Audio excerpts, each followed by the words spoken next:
असफलता इंसान को तोड़ देती है। असफलता इंसान को तोड़ देती है, जीवन के राहों में नया मोड़ देती है।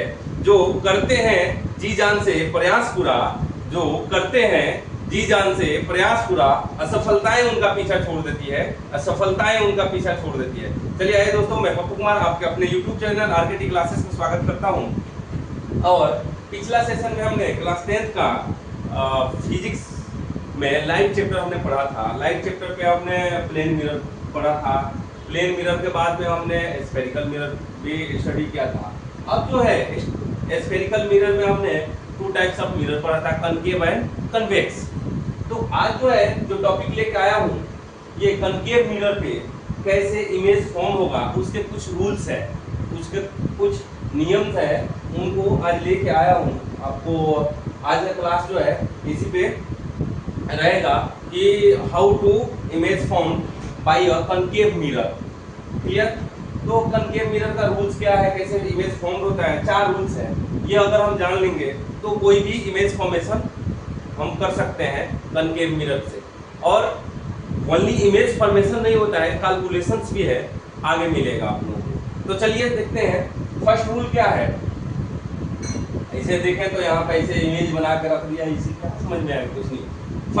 फर्स्ट हमने प्लेन मिरर में पढ़ा था, क्या पढ़ा था कि इंसिडेंट रे, रिफ्लेक्टेड रे, ये कुछ पढ़ा था। Reflected not reflected, refraction will be another chapter.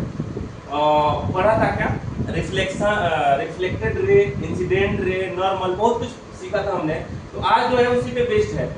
इसमें स्फेरिकल मिरर में क्या होता है, तो प्रिंसिपल एक्सिस होता है, प्रिंसिपल पोल होता है, फोकस होता है, सेंटर ऑफ कर्वेचर होता है। तो ये सब चीज हम लोग जानते हैं, सदियों पहले पढ़े थे, पिछले क्लास में पढ़ा था हमने। तो आज जो है मैं लेके आया हूँ, ये जो है, ये पॉइंट जो है, ये इंसिडेंट रे है। रे incident on a concave mirror, 2 type होता है, एक प्लेन सरफेस होता है, एक रिफ्लेक्टेड सरफेस होता है। तो रिफ्लेक्टेड सरफेस पे क्या हो रहा है, इंसिडेंट हो रहा है। A ray incident on a reflected surface और passing a parallel to principal axis. क्या है, incident ray parallel to principal axis, then after reflection it will pass from focus. क्या है पहला रूल, क्या है, और incident ray parallel to principal axis, then after reflection it will pass from focus. क्या है पहला, क्या है कि अगर कोई इंसिडेंट रे कनकेव मिरर पे इंसिडेंट करता है और वो भी पैरेलल आता है, किसके, प्रिंसिपल एक्सिस के पैरेलल आता है, then after reflection it will pass from focus. Clear? Second one क्या है, 4 रूल्स है, हमने पहले ही बताया था, 4 रूल्स है। सेकेंड वन क्या है, और incident ray passing from focus और incident on a concave mirror which passes from focus, then after reflection it will passing or it will travel parallel to principal axis। Vice versa है। क्या है कि अगर कोई ray of light concave mirror पे incident करता है और वो कैसे आता है, फोकस से आके इंसिडेंट करता है किसी कनकेव मिरर पे, then after reflection it will focus पे इंसिडेंट करता है, then after reflection it will parallel to principal axis. क्या है, फर्स्ट में हमने क्या पढ़ा था, अगर प्रिंसिपल एक्सिस के पैरेलल है then it will passes from focus, and second one अगर फोकस से आता है तो वो क्या होगा, पैरेलल टू प्रिंसिपल एक्सिस। दोनों क्या है, एक दूसरे के अपोजिट है, वाइस वर्सा है। ठीक है?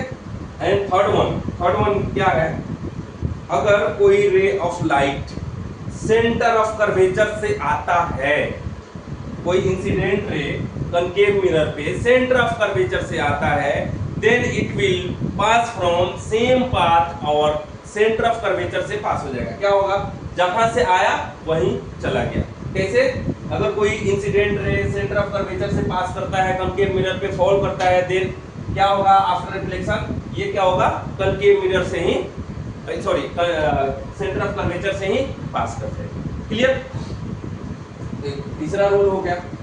चौथा रूल में क्या है, अगर कोई ray of light, incident ray of light क्या होता है, प्रिंसिपल फोकस पे, प्रिंसिपल फोकस नहीं, प्रिंसिपल एक्सिस पे क्या होता है, प्रिंसिपल एक्सिस पे, सॉरी प्रिंसिपल पोल पे, प्रिंसिपल एक्सिस तो ये हो गया, पोल पे इंसिडेंट करता है, तो इस केस में प्रिंसिपल एक्सिस और इंसिडेंट रे का बीच का जो एंगल होगा आफ्टर रिफ्लेक्शन, वही एंगल क्या होगा, सेम होगा प्रिंसिपल एक्सिस और रिफ्लेक्टेड रे के बीच का angle. That then we can say angle of incident is equal to angle of reflection.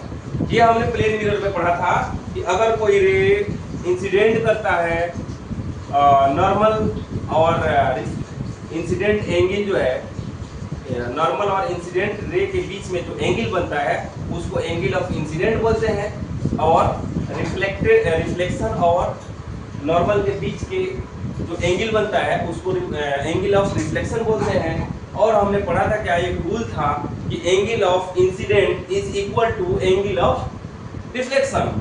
तो वही है, वहां नॉर्मल और यहाँ सेंटर ऑफ प्रिंसिपल एक्सिस हम देख रहे हैं, तो यहाँ पे क्या होगा कि angle of incident will be equal to angle of reflection.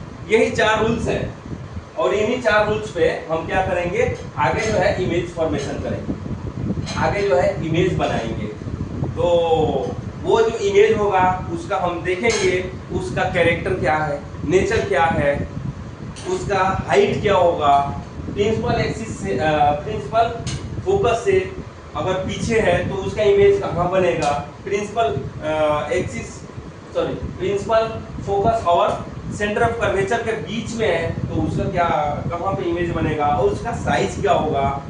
ठीक है, अगर सेंटर ऑफ कर्वेचर से पीछे है, इंफिनिटी और सेंटर ऑफ कर्वेचर के बीच में है, तो उस केस में उसका इमेज कहाँ बनेगा, कैसा होगा, वर्चुअल होगा और वर्चुअल, और दो टाइप का इमेज होता है, वर्चुअल और इमेजिनरी। क्लियर? तो वो कैसा इमेज होगा, इमेजिनरी होगा या वर्चुअल होगा, इरेक्ट होगा या इन्वर्टेड होगा या लेटरली इन्वर्टेड होगा, ये सब कुछ आगे हम देखेंगे। लेटरली इन्वर्टेड हमने पढ़ा था प्लेन मिरर में, बट यहाँ पे हम लोग क्या पढ़ेंगे, यहाँ पे इरेक्ट और इन्वर्टेड ये 2 टर्म आएंगे। यहाँ पे वर्चुअली लेटरली इन्वर्टेड नहीं होगा, लेटरली इन्वर्सन नहीं होगा। तो बने रहिए, जमे रहिए, डटे रहिए आरके की क्लासेस के साथ। अधिक से अधिक प्रैक्टिस कीजिए, अधिक से अधिक मेहनत कीजिए, ताकि आपका गोल एम अचीव हो। और फिर मिलते हैं अगला सेशन में, तब तक के लिए मैं यही बोलूँगा, उम्र थका नहीं सकती, ठोकरें गिरा नहीं सकती। उम्र थका नहीं सकती, ठोकरें गिरा नहीं सकती। अगर जीत हो जीतने की तो हार भी हरा नहीं सकती, अगर जीत हो जीतने की तो हार भी हरा नहीं सकती। चलिए फिर मिलते हैं नेक्स्ट सेशन में, तब तक के लिए जय हिंद।